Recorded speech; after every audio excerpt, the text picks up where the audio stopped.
Firstly, I wish to acknowledge the traditional owners of the land on which we meet, and I pay my respects to elders past and present. This parliament stands on what is, what was, and what will always be Aboriginal land. And it is important, and it is right. The more Aboriginal people come to stand here as members and senators. And I want to thank our friends from the Torres Strait for that welcome ceremony. It is always astonishing to see the world's oldest culture brought to life right in front of you. And on behalf of the opposition, I want to give a special welcome to the original Warriors for Change and their proud family members. Your presence here today enriches this day. It puts a human face on our history. In fighting to be part of the Australian identity, you in fact gifted a larger identity to all Australians. You and your guests simply make us more proud to be Australian. Today we commemorate and celebrate two signal moments in the Australian story. We honour the heroes who made it possible. The 1967 referendum and the High Court's Mabo decision were triumphs for truth-telling and decency. Both were platforms for further progress. And overwhelmingly, both were victories authored by Aboriginal and Torres Strait Islander people. People who for so long had been relegated to silent roles, written out of the script altogether, finally took centre stage. In 1967, they looked non-Indigenous Australia in the eye and said, "Count us together, make us one people."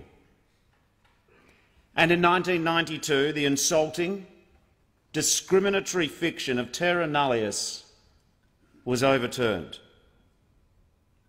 And while tragically he did not live long enough to see justice done, Eddie Mabo kept the promise he made to his darling daughter Gail, who is here today, and he said, "One day, my girl, all of Australia is going to know my name." Our country is bigger and better for the courage and endeavour that we remember today. But we should never forget that neither of these acts that we commemorate today sprung from a spontaneous act of national generosity. None of these changes happened by accident, nor were they given from the gifts of the table.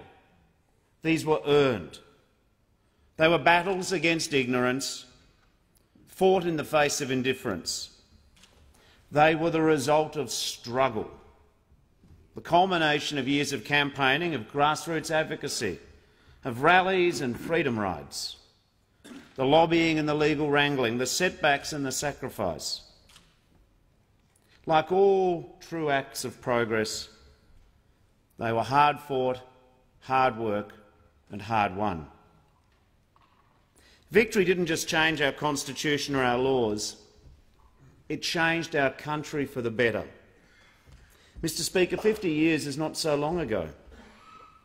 It's not so long ago that fans could cheer the brilliance of the great Polly Farmer, a man who overcame polio to transform the role of ruckman forever. But at the same time, when he was selected 3 times as an All-Australian, his Aboriginality meant that he couldn't be counted as an Australian. Not so long ago that Buddy Lee, a section commander in 10 Platoon at the Battle of Long Tan, he could be shot 3 times while trying to carry a comrade to safety, return home a hero to his brothers in arms. He could have the chance to die for Australia, but he couldn't be counted in the census as an Australian. And it's not so long ago that Australian mothers lived with the perpetual chronic anxiety that their child could be taken from them, stolen away from culture, country and connection. And you only have to talk to members of the stolen generation, as the Prime Minister and I did yesterday, to know that that shadow has still not even departed. Mr Speaker, exclusion from the census was a disgraceful insult, a bitter legacy of the political bickering of federation and its obsession with race. But far more harm was done by the provision which prevented the Commonwealth from making laws with regard to Aboriginal Australians. This gave successive federal Commonwealth governments an alibi for failure. It left our first Australians at the mercy of a patchwork of arbitrary state policies, struggling against institutionalised prejudice which cemented inequality, denied basic freedoms, a racist system which broke families and shattered connections with country, where men, women and children live with the fear that on a policeman's whim or an administrator's paternalism they could be deported from their communities to hellholes hundreds of miles away. We do honour to the people of 1967 and the plaintiffs in Mabo to use today as time to think about the cost of institutionalised prejudice to generations and to our nation. On the weekend, Michael Gordon wrote movingly of what Indigenous Queenslanders called life under the Act. He spoke with the remarkable Iris Paulson, one of 11 children sent to Brisbane from the Cherbourg Mission to work as a servant for pocket money. Iris still carries her exemption card, which allowed her to travel and to marry without permission from the authorities. She still carries the memory of Auntie Celia's inspiration, a proud Aboriginal woman who said what she thought at a time when a lot of people were too scared to speak for fear of being pushed back onto the reserves. The Prime Minister's mentioned some of the names, but Auntie Celia, Pearl Gibbs, Charles Perkin, Jessie Street, Faith Bandler, Pastor Doug Nichols, Stan Davey, Burke Groves, Joe McGuinness, Kath Walker, Chicka Dixon, and to many others, some of whom we're privileged to have here today. They do deserve the recognition for making the 1967 referendum possible. All had witnessed and lived with inequality. Faith Bandler used to talk about her time in Young, picking cherries for the Land Army during the Second World War. She was chatting with Aboriginal people working on the adjoining property. She learned that they were picking the same fruit, at the same pace, for the same purpose, for less money. Doug Nichols' speed and skill took him all the way from the Goulburn Valley League to train with the famous Carlton Football Club. One night he went into the rooms for a rub-down. The trainer refused point blank to touch him. He would not put his white hands on Doug's black skin. Carlton's loss became Fitzroy's success. He went on to become a Fitzroy champion, but he never forgot that night, and I welcome his daughter Pam Peterson here today. This is the world which perhaps it's easy to forget existed, but this is the world that the people we honour today lived in. These were the attitudes and the practices they are up against. Their task was far bigger than one campaign for one vote. It meant breaking the great Australian silence that cheapened and diminished our history. It meant opening the eyes of this country to inequality and poverty, finding new ways to tell a story as old as Australia's European history. In May 1957, a full 10 years before the vote, Pastor Doug Nichols screened a film in the Sydney Town Hall showing the hardship experienced by Aboriginal people living in the Warburton Ranges. It captured hunger and disease. It showed children too weak to brush the flies from their face. One newspaper reported there were cries of disgust and horror. People openly wept. The meeting, attended by 1,500 or so and supported by the Australian Workers' Union, launched the first petition to Parliament for constitutional change, tabled by the Labor member for Parkes, Les Halen. In the years that followed, folding tables and clipboards were set up in church halls and shopping streets, in country towns and big cities. And by 1963, campaigners for change had collected 103,000 names before the internet, before social media, before smartphones. It was human commitment, face-to-face meetings, persuasive argument. Soon members of the House started referring to the petition as the morning prayer, because it was the first item of business every day. This was all hard graft, eroding resistance, tackling self-interest, refusing to rest until the issue was at the centre of the political debate, and everything done on the shoestring budget of small coin donations. And then finally to the referendum, the highest hurdle in Australian politics, asking Australians to vote yes for Aboriginal people. And I want to say, as we acknowledge the champions and heroes here, I want to acknowledge the 90.8% of Australians. Perhaps some people here and our parents and our grandparents, they too deserve credit for righting a long overdue wrong.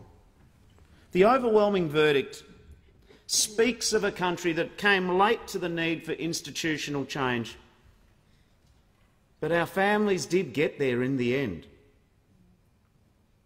And it speaks for a people who refuse to take no for an answer. As the celebrated poet Ujuru put it, the real victory was the spirit of hope and optimism. We'd won something. We were visible, hopeful and vocal. We were fringe dwellers no more. Mr. Speaker, the same spirit lived in Eddie Mabo. He knew who he was and where he belonged. He said that sticking a Union Jack in the sand didn't wipe out 16 generations. He took that essential truth all the way to the highest court in the land. And for once, a justice system which so had often failed and disappointed our first Australians, it came through. Native title became part of the inherited common law, not dependent on the largesse of government or taking second place to business deals. Eddie Mabo's victory stretched far beyond the sand and the waters of the island that he loved. It reached back 2 centuries to eliminate the ignorant lie of terra nullius and enshrine in our laws the bond between the world's oldest living culture and this ancient continent. It also proved the one man with a love for his country and his culture and his soul can change the world. Mr. Speaker, Mabo was a historic decision, and the Keating government made it a historic turning point. Without regard to politics or polls, Paul Keating took the opportunity to ensure that justice was done. He brought Indigenous leaders to the Cabinet table itself to negotiate the Native Title Act, including our friend, now Senator Patrick Dodson. And in the Senate itself, Gareth Evans spent more than 48 hours of the debate on his feet, taking questions and fending off an attempted opposition filibuster. And today we are all the beneficiaries and witnesses to the legacy of Paul Keating's courage. But, Mr. Speaker, in remembering these historic achievements, we are reminded of that tension, the balance between celebrating success, honouring our past and recognising unfinished business. Reconciliation will always depend upon truth-telling. We love to say that Australia punches above its weight, and it does. And nowhere is this more true than the brilliant accomplishments of our Aboriginal and Torres Strait Islander peoples. Scientists making breakthroughs, authors winning acclaim, artists, architects, the rangers on country, Olympians, senators, ministers, Australians of the Year, champions in every footy code. This is all true, But what is also true is that the inequality which brought tears to the eyes of that crowd in that Sydney town hall in 1957, that inequality in different forms still lives with us, stubbornly, obstinately, not yet eradicated. In different guises, paternalism and neglect still afflict our policy making. Empowerment is said a lot more than it is delivered. In too many ways, not enough has changed in 50 years. Too many young Aboriginal men are more likely to go to jail than to university. 40% of Aboriginal children are in out-of-home care. Children growing up away from country and from kin, away from their culture, struggling at school during the day, battling the trauma at night. Too many mothers still lose their babies, their precious babies, through preventable disease. Too many of our First Peoples grow up with lesser opportunity for good jobs, decent housing, happy family, long life. Changing this means tackling the nitty-gritty of practical disadvantage. It means understanding that what works in Yirrkala might not work in Palm Island, that what succeeds for the Murray might not succeed exactly for the Pinjarra.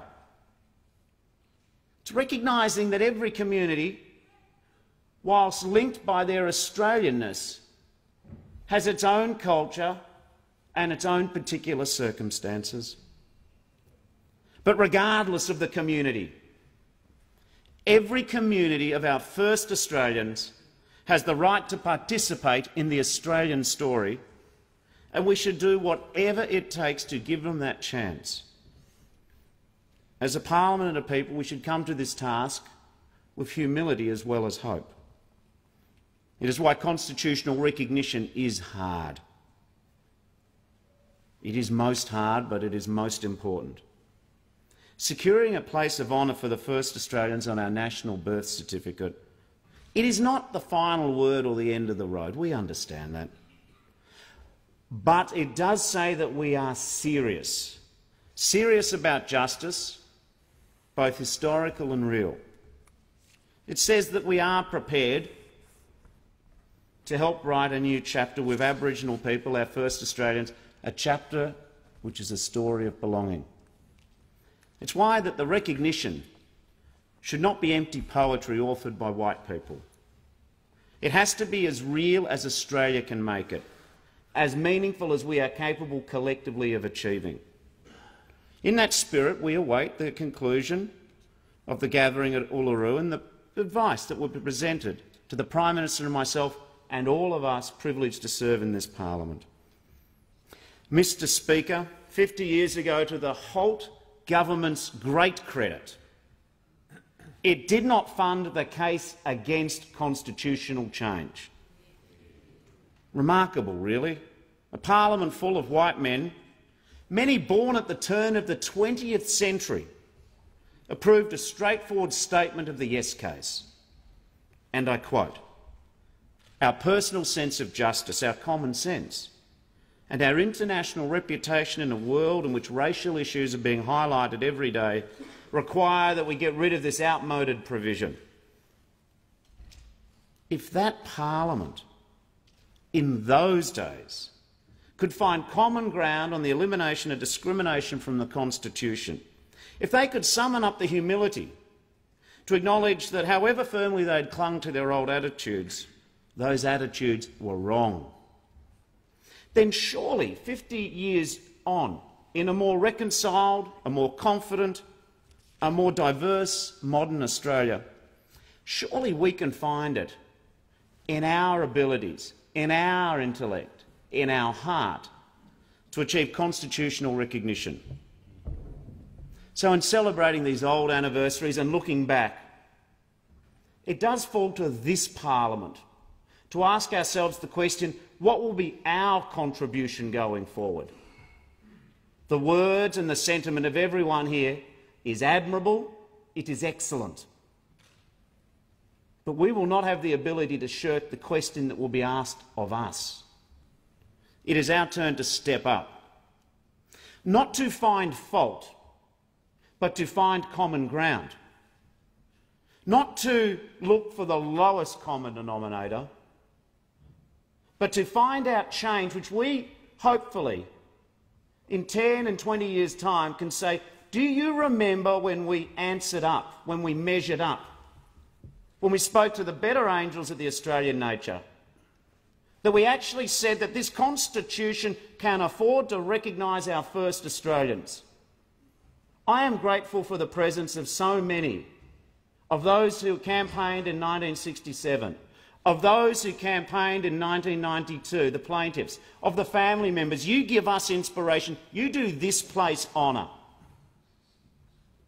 And I sincerely hope and promise that we will do our very best to carry that spirit and your courage for the questions we must answer, and we must answer affirmatively for constitutional recognition of our first Australians. Yeah.